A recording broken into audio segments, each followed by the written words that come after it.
السلام عليكم. فيديو جديد على القناة. فيديو اليوم الخميس بتاريخ 23/5/2024. ان شاء الله معانا في الفيديو اسعار الرز الشعير والرز الابيض، وان شاء الله في اخر الفيديو معانا اسعار الذرة. لو حابب تشترك في القناة شرفني باشتراكك في القناة. بالنسبة لاسعار الرز الابيض اليوم، في ناس كتير بتسأل عن اسعار التنفيذ اللي هقولها لحضراتكم حاليا.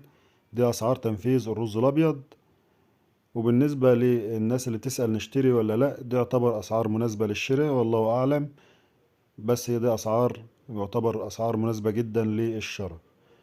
بالنسبة لأسعار الرز الأبيض الرفيع على جودة زيت وبخار وسوليتكس البضايع العالية، في الرز الأبيض الرفيع اليوم الطن ب22,600 من أرض المضرب، وقد تزيد البضاعة وتقل على حسب نسبة الكسر وعلى حسب الجودة. بالنسبة للرز الأبيض العريض على جودة زيت وبخار وسوليتكس البضايع العالية، في الرز الأبيض العريض 23,800 للطن من أرض المضرب، وقد تزيد البضاعة أو تقل على حسب نسبة الكسر وعلى حسب جودة الرز. أما بالنسبة لأسعار الرز الشعير اليوم، بالنسبة للشعير امبارح كان في عرض والامبارح كان في عرض في السوق، وطبعا العرض النهاردة قل عن امبارح والامبارح عرض الرز الشعير.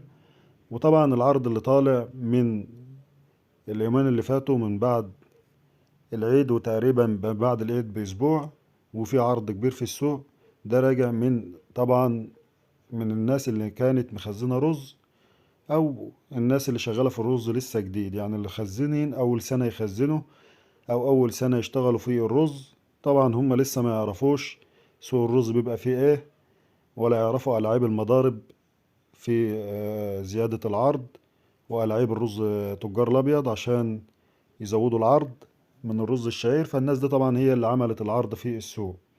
مختصر الحوار، في ناس دخلت في تجارة الرز الشعير بالذات أو في تخزينه، ناس جديدة وناس كتير جدا، ودول سبب نكسة سوق الرز حاليا. بالنسبة لأسعار الشعير، الشعير الرفيع والصال للمضرب ب 14,800، والشعير العريض والصال للمضرب ب 15,700. وأسعار التنفيذ والتحميل من على أرضه في الشعير الرفيع 14,500، والشعير العريض 15,400 للطن تحميل وتنفيذ من على أرضه.